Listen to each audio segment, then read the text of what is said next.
keep my eyes wide open all the time.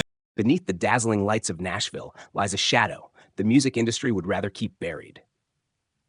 12 Worst Junkies in Country History isn't just a list of fallen stars.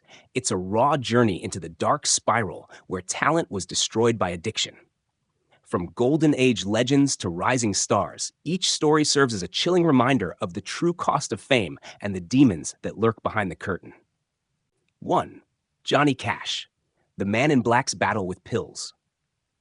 Long before Johnny Cash became a timeless icon draped in black, he was a young man burning his candle at both ends. His deep baritone voice, outlaw image, and heartfelt lyrics won him millions of fans. But behind the curtain was a man slowly unraveling. In the late 1950s and throughout the 1960s, Cash's life became a blur of relentless touring, emotional strain, and a dangerous dependency on amphetamines and barbiturates. It started innocently enough. Pills to keep him awake for the long, grueling road schedules. But what began as a way to cope with exhaustion soon became an unshakable habit. His dependency altered his moods, clouded his judgment, and led to erratic behavior that shocked both fans and fellow musicians. At his lowest, he was involved in a series of destructive incidents, from starting a forest fire in California to being arrested for smuggling pills across the border from Mexico. The public saw flashes of brilliance on stage, but offstage, Cash's personal life was in chaos. His marriage to Vivian Liberto was crumbling, and he was often unreliable in both his performances and personal commitments. Fellow artists and friends watched with growing alarm as the Man in Black spiraled deeper into his addictions. His once commanding presence became unpredictable, and his health began to show signs of serious decline. It wasn't just his career at stake. His very life was hanging by a thread. The turning point came in 1967, when a near-fatal overdose left him physically and spiritually shattered. Struggling for air and clarity, Cash sought redemption, retreating to a cave near his Tennessee home in what he later described as an attempt to die. But instead of death, he found an epiphany, crediting his survival to a spiritual awakening that pushed him to seek help. With the unwavering support of June Carter, whom he would later marry, Cash began the long road to sobriety. It wasn't easy. Relapses occurred, and temptations never fully disappeared. But his determination and faith eventually brought him back from the brink.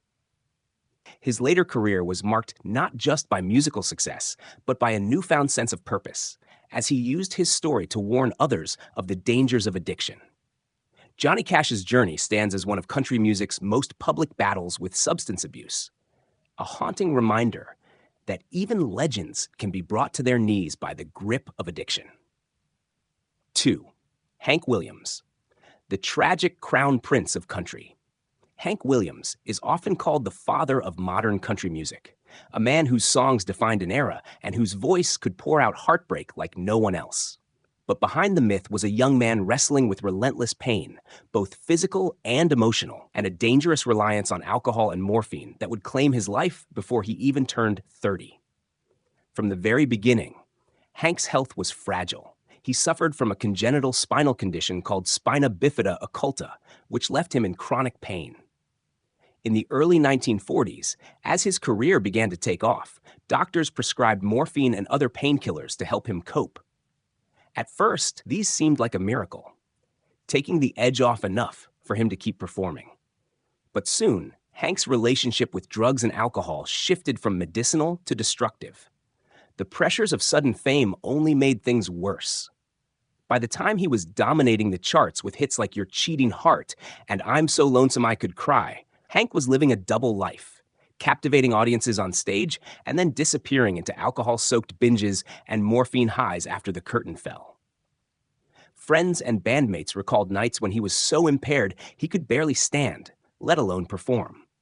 Show cancellations became more frequent, and his reputation within the industry began to suffer. His personal life was equally turbulent. Hank's marriage to Audrey Shepard was a stormy cycle of love, betrayal, and bitter fights, often fueled by his substance abuse. The more chaotic his home life became, the deeper he sank into dependency. By 1952, the situation had spiraled out of control. He was fired from the Grand Ole Opry, a humiliation that struck at the very heart of his identity as a country star. Hank's final months were a downward spiral. In late December 1952, he was booked for a New Year's Day performance in Canton, Ohio. Unable to travel due to his worsening health, he hired a driver to take him north from Montgomery, Alabama. Along the way, he injected himself with morphine and continued drinking. Somewhere on that cold, lonely road on January 1st, 1953, Hank Williams died in the back seat of his Cadillac at just 29 years old. The cause? Heart failure exacerbated by alcohol and drugs. His death shocked the music world, but in many ways, it was the inevitable end to a life lived in a constant tug of war between genius and self-destruction. Hank Williams' story is a haunting testament to the price paid when talent, pain, and addiction collide, and a tragedy that left country music wondering what might have been had he conquered his demons. All right, here's the third character for 12 Worst Junkies in Country History, same 450-word intense storytelling style. 3. Waylon Jennings, outlaw king on the edge. Waylon Jennings wasn't just a country singer. He was the living embodiment of the outlaw movement, a man whose deep, commanding voice and fearless style changed the face of Nashville. But behind that swagger was a relentless drug habit that nearly destroyed him, draining both his bank account and his health during the height of his career. In the early 1970s, Waylon was riding a wave of success. Albums like Honky Tonk Heroes and Dreaming My Dreams made him a star not just with country audiences, but with rock fans drawn to his rebellious streak. Yet fame came with crushing demands. Constant touring, late-night studio sessions, and a relentless expectation to be on all the time. Cocaine quickly became his fuel. At first, it seemed like a way to keep up with the pace, to stay sharp and energized. But within a few years, Waylon was using so heavily that it consumed his life. His habit was staggering. At one point, he admitted to spending up to $1,500 a day on cocaine. The drug didn't just affect his health, it wreaked havoc on his personal relationships. His marriage to Jessie Coulter was strained. His bandmates were worn thin by his unpredictable behavior, and business associates struggled to keep him on schedule. In 1977, Waylon's lifestyle finally caught up to him when federal agents stormed a Nashville recording studio to arrest him on drug possession charges. He famously slipped away from a potential conviction thanks to a legal loophole and a quick disposal of the drugs. But the incident was a public wake-up call. Still, it would be years before he truly faced his addiction. The cocaine habit left its marks: weight loss, erratic moods, and mounting debt. Despite his outlaw image, Jennings was a deeply private man, and he often masked his struggles with humor and bravado. But friends could see the toll. He later admitted that, at his worst, the drugs no longer gave him energy or confidence. They simply kept him from collapsing. By the mid-1980s, Waylon decided he'd had enough. He quit cocaine cold turkey, a decision that left him battling withdrawal, but ultimately saved his life. In later years, Jennings spoke openly about his drug abuse, using his story as a cautionary tale for younger musicians tempted by the same path. Waylon Jennings' survival was rare in a genre where too many met tragic ends. His redemption didn't erase the years lost to addiction, but it cemented his legacy as both a cautionary figure and a man who managed to wrestle back control from the very thing that almost killed him. 4. Keith Whitley, the voice silenced too soon. Keith Whitley's voice had the kind of purity that could stop a room cold, a smooth, soulful sound that seemed born for country ballads. By the late 1980s, he was on the cusp of superstardom, with hits like Don't Close Your Eyes and When You Say Nothing at All climbing the charts.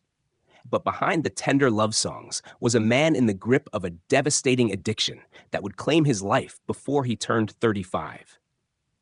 Whitley's battle wasn't with cocaine or pills. It was with alcohol, and it began long before Nashville ever knew his name. Growing up in Sandy Hook, Kentucky, he was already known among friends for being able to drink heavily without losing control. But as his career took off, the drinking became more than a social habit. It became a daily necessity.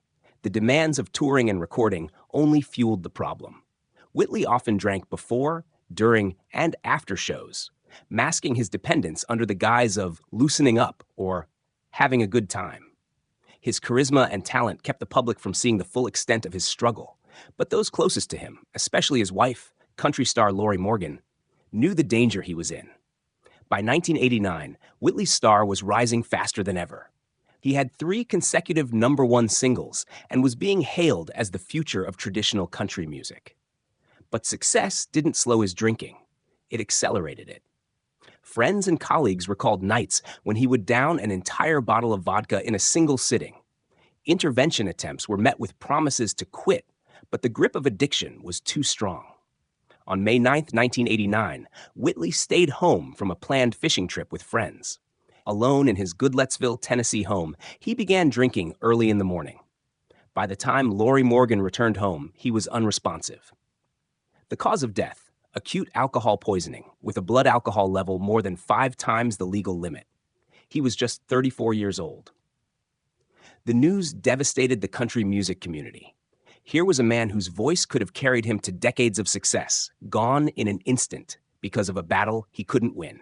His death became a painful reminder that addiction doesn't discriminate. It can steal even the brightest talents at the height of their promise. Keith Whitley's legacy lives on through his music, but his story stands as one of the most heartbreaking losses in country history. A career and a life cut tragically short by the bottle. 5. Glen Campbell, Rhinestone Cowboy's hidden struggle. To the world, Glen Campbell was the smiling all-American Rhinestone Cowboy, a country pop superstar whose guitar skills and smooth voice made him one of the most beloved entertainers of the 1970s. Behind the easy charm and flawless performances, however, Campbell fought a long and destructive battle with cocaine and alcohol, an addiction that nearly derailed his career and personal life. Campbell's rise to fame was meteoric. By the late 60s, he had his own television variety show, the Glen Campbell Good Time Hour, a string of chart-topping hits, and an image as a clean-cut country gentleman. But the pressures of constant touring, public appearances, and the need to maintain that perfect image weighed heavily. In the mid-1970s, Campbell was introduced to cocaine, a drug that promised energy, confidence, and escape. At first, he believed he could control it. But cocaine soon became a daily ritual, often paired with heavy drinking. The combination fueled reckless behavior, strained his relationships, and left him prone to mood swings and erratic decisions. One of his most public scandals was his tumultuous romance with fellow musician Tanya Tucker. Their relationship, plagued by drug use and explosive arguments, was splashed across tabloids, tarnishing his wholesome public image. Cocaine binges were followed by brutal crashes. Friends recall Campbell disappearing for days, missing commitments, and showing up to recording sessions in no condition to work. His career momentum began to slow, and his personal life was in shambles. 3 failed marriages, estranged children, and a growing reputation in Nashville as a man out of control. By the 1980s, his habit had escalated to the point where it was threatening his health. Arrests for drunk driving and erratic public appearances served as wake-up calls. But change didn't come easily. It wasn't until the mid-1980s, after hitting rock bottom, that Campbell checked himself into rehab. The process was grueling, but it marked a turning point. In later years, Campbell spoke openly about his struggles, using his platform to warn others about the dangers of addiction. He experienced a career resurgence, earning new respect for his honesty and resilience. Even as he faced a heartbreaking battle with Alzheimer's disease in his final years, Campbell remained a symbol of redemption, a man who had stared down his demons and lived to tell the tale. Glen Campbell's story is proof that addiction can touch even those who seem to have it all. His journey from self-destruction to recovery stands as one of the most powerful redemption arcs in country music history. 6. George Jones, the Possum's Self-Destructive Ride. George Jones had a voice that could cut straight to the soul, a raw, aching delivery that made songs like He Stopped Loving Her Today eternal classics. But while fans adored his music, those closest to him knew the darker truth. Jones was battling a decades-long addiction to alcohol and cocaine that nearly ended his life and career on more than one occasion. From early in his career, Jones had a volatile relationship with alcohol. His heavy drinking was legendary in Nashville, often leading to missed shows and unpredictable behavior. His nickname, No-Show Jones, didn't come from nowhere. It was earned after countless canceled performances due to binges. For years, alcohol was his drug of choice. But by the late 1970s, Jones had found a new and even more dangerous companion: cocaine. The combination of alcohol and cocaine created a whirlwind of destruction. Jones's finances crumbled under the weight of his addictions. Tax problems piled up, debts mounted, and friends were forced to intervene to keep him from losing everything. His marriage to fellow country legend Tammy Wynette fell apart amid constant fights, infidelity, and his inability to stay sober. Jones's behavior grew increasingly erratic. He once famously drove a riding lawnmower to a liquor store after his wife hid his car keys to stop him from drinking. While the incident has since become part of country music folklore, it was just one example of how deep his dependency ran. Behind the humor was a man spiraling further out of control. By the early 1980s, his cocaine habit was out in the open. Jones became gaunt and hollow-eyed, his once powerful voice strained by years of abuse. He missed entire tours, disappearing for days or weeks at a time, and friends feared he wouldn't live to see 50. The turning point came in the mid-1980s, when a series of interventions and the unwavering love of his fourth wife, Nancy Sepulvado, finally convinced him to get clean. It was a long road, filled with relapses and close calls, but Jones eventually overcame his addictions. His later years were a triumph, with a career resurgence and the release of what many consider his best work. George Jones' story is a testament to the resilience of the human spirit, but also a sobering reminder of how far addiction can drag even the most gifted talents. The possum's voice may have survived the chaos, but the scars of his self-destructive years remained etched in his songs and his soul. 7. David Allan Coe, Outlaw Excess and the Spiral of Addiction. David Allan Coe was country music's most notorious outlaw, part rebel poet, part shock provocateur. Known for his gritty songwriting, controversial lyrics, and refusal to play by Nashville's rules, Coe cultivated an image that blurred the line between legend and chaos.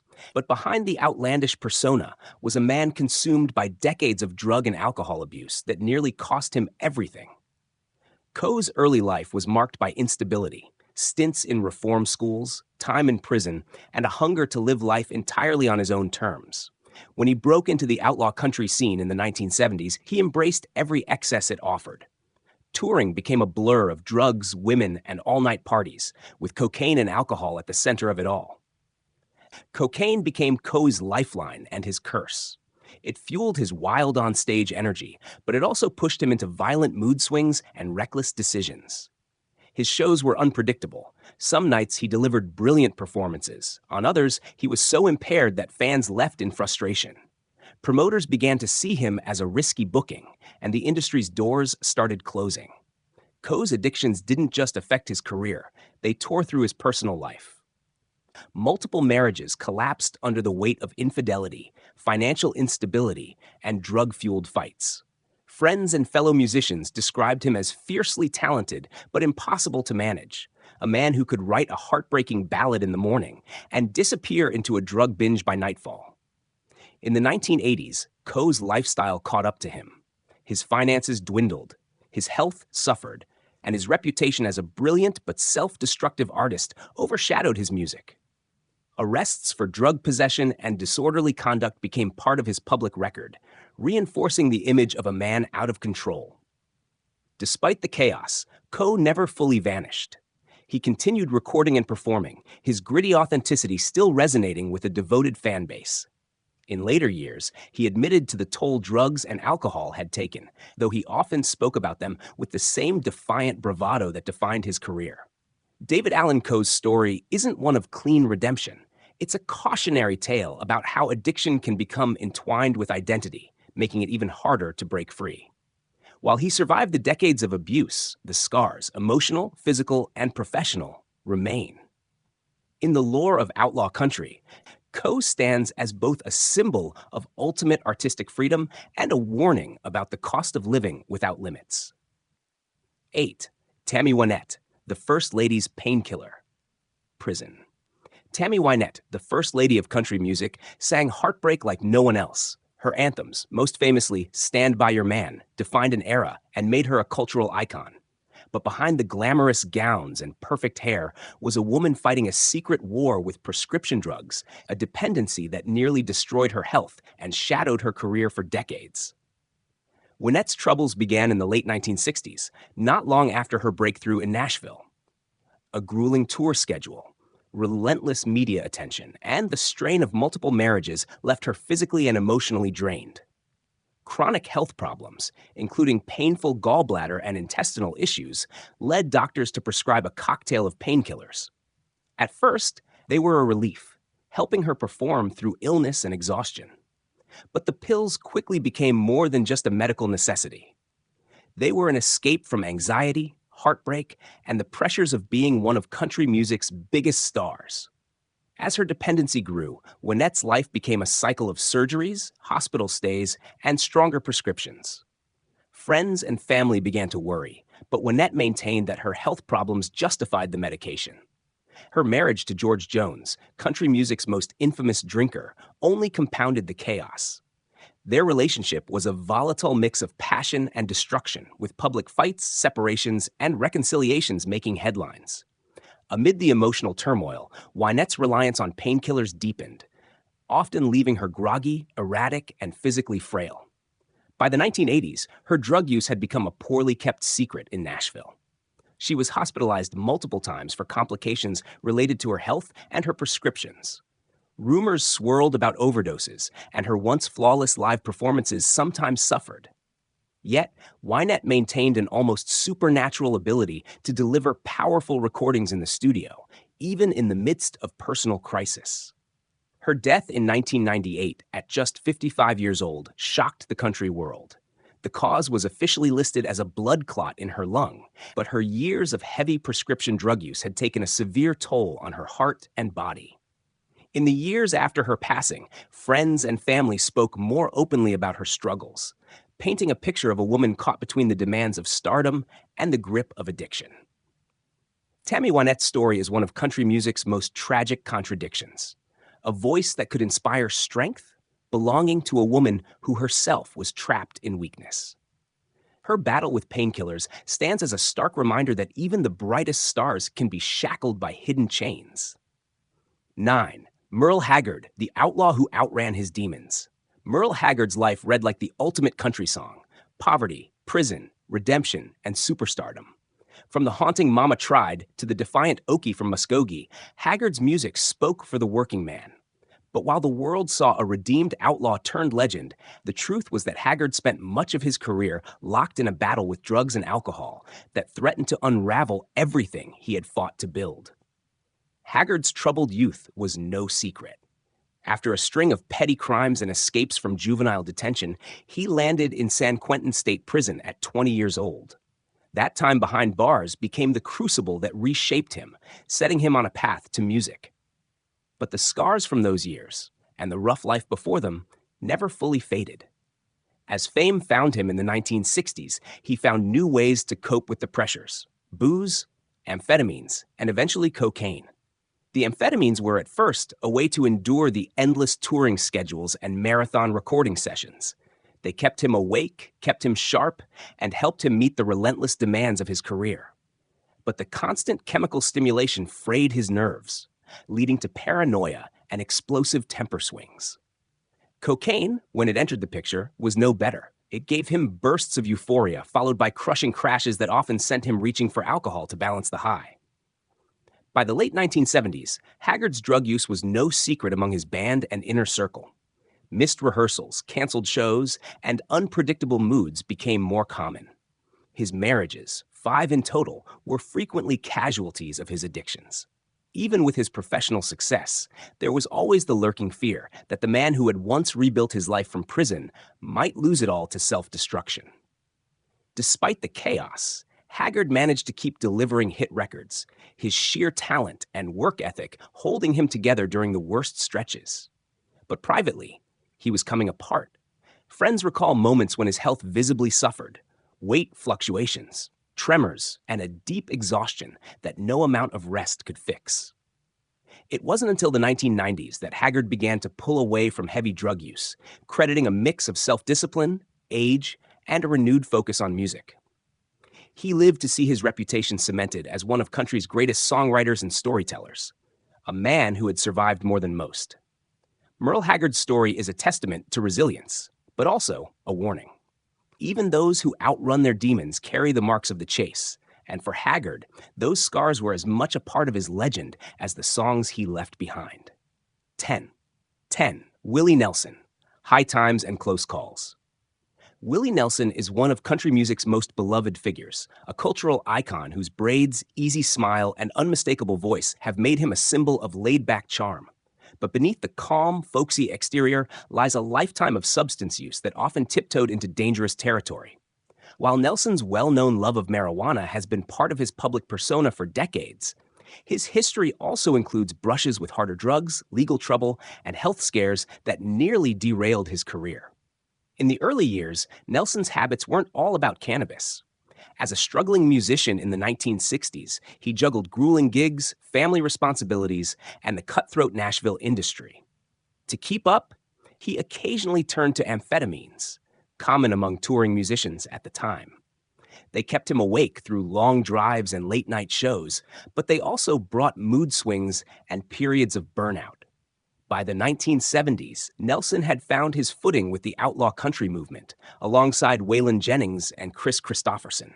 The scene was wild, equal parts creativity and chaos, and while Nelson avoided the cocaine binges that destroyed some of his peers, he didn't escape unscathed. Friends recall the occasional indulgence in harder substances during marathon recording sessions or late-night jam circles. What set Nelson apart was his ability to survive where others fell. Marijuana became his drug of choice, and he embraced it with a kind of defiant pride. But even his cannabis advocacy brought legal trouble. He was arrested multiple times for possession, sometimes in highly publicized incidents like the 2006 bust in Louisiana, where police found over a pound of marijuana and mushrooms on his tour bus. Health scares began to mount in the 1980s and 90s, with respiratory issues and emphysema-like symptoms threatening his signature vocal style. Though Nelson claimed marijuana was far less harmful than alcohol or hard drugs, doctors warned him that his constant smoking, of any kind, was putting him at risk. In later years, he shifted to edibles and vaping to protect his lungs. Despite his brushes with the law and the lingering health effects, Nelson managed to sidestep the tragic fates of many peers. He credits moderation, humor, and a refusal to dwell on stress for his longevity. Still, his story underscores that substance use, even without the chaotic implosions, can carry long-term consequences. Willie Nelson's name might not conjure the same tabloid scandals as other country junkies, but his decades-long relationship with drugs has been a defining part of his public identity. In the history of country music's high times, Willie stands as the rare survivor who turned his vices into part of his legend, without letting them take the final curtain call. 11. Steve Earle, the talented prisoner of heroin. Steve Earle's gritty songwriting and rebellious spirit made him one of the most respected voices in Americana and country rock. Known for his sharp lyrics, political edge, and raw authenticity, Earle seemed unstoppable in the late 1980s. But behind the acclaim was a deadly secret, a heroin addiction so consuming that it derailed his career, landed him in jail, and nearly killed him. Earle's troubles began long before the spotlight. As a young musician in Texas, he experimented with drugs in the outlaw country scene, where amphetamines and cocaine were part of the culture. But heroin was different. It crept in during the late 80s, just as his albums Guitar Town and Copperhead Road were making him a star. At first, he used it casually, telling himself he could control it. Within a few years, heroin had complete control over him. By the early 1990s, Earle's addiction was no longer a secret. He missed shows, alienated band members, and burned bridges with record labels. His once prolific songwriting slowed to a crawl, and when he did show up to perform, he often appeared gaunt, erratic, and unsteady. Cocaine and alcohol compounded the problem, but heroin was the drug that held the tightest grip. The turning point came in 1994 when Earle was arrested for possession of heroin and cocaine. He was sentenced to a year in jail, a humbling fall from grace for a man once hailed as one of country's brightest stars. The prison term forced him to detox cold turkey, a brutal process that left him physically wrecked, but for the first time in years, sober. When Earle emerged from jail in 1995, he was a changed man. But the battle was far from over. He entered rehab, rebuilt his health, and slowly began piecing his career back together. His 1996 comeback album, I Feel All Right, was both a musical triumph and a declaration of survival, marking the start of a new chapter defined by honesty about his past. Earle has since spoken openly about his addiction, using his story as a warning to young musicians about the seductive dangers of the road. He's also become an advocate for prison reform and addiction recovery programs, turning his personal tragedy into a mission to help others. Steve Earle's story is a rare one in country music's long list of junkies, not just because he survived, but because he rebuilt, stronger and more focused than before. Yet the shadow of those lost years lingers, a reminder of just how close he came to being remembered not as a survivor, but as another cautionary tale. 12. Mindy McCready, the star who couldn't escape the spiral. Mindy McCready burst onto the country music scene in the mid-1990s with a voice full of promise and a debut album, 10,000 Angels, that sold millions. Blonde, beautiful, and confident, she seemed destined for long-term stardom. But behind the polished image was a turbulent personal life, marked by prescription pill abuse, alcohol problems, and a string of public scandals that would ultimately end in tragedy. McCready's descent began shortly after her breakthrough success. The pressures of fame at a young age, she was only 20 when her first album went platinum, collided with a volatile romantic life and struggles with mental health. She was prescribed painkillers and anti-anxiety medication, and over time, she began misusing them. Alcohol became a constant companion, often intensifying her emotional swings. As the years went by, McCready's career faltered under the weight of her personal struggles. Headlines focused less on her music and more on her arrests, domestic disputes, and court battles. A highly abusive relationship left her physically injured and emotionally scarred, deepening her reliance on pills to numb both the physical and emotional pain. Multiple stints in rehab offered moments of hope, but no lasting recovery. McCready's openness about her troubles was both brave and heartbreaking. She spoke publicly about her addictions, her suicide attempts, and the toll it was taking on her life. But the grip of dependency was relentless. Friends and family tried interventions, yet the cycles of relapse kept repeating. Her final years were marred by more personal tragedy, including the suicide of her boyfriend David Wilson in January 2013. Just weeks later, the weight of grief, addiction, and depression proved too heavy. On February 17, 2013, Mindy McCready was found dead on the front porch of her Arkansas home from a self-inflicted gunshot wound. She was 37 years old.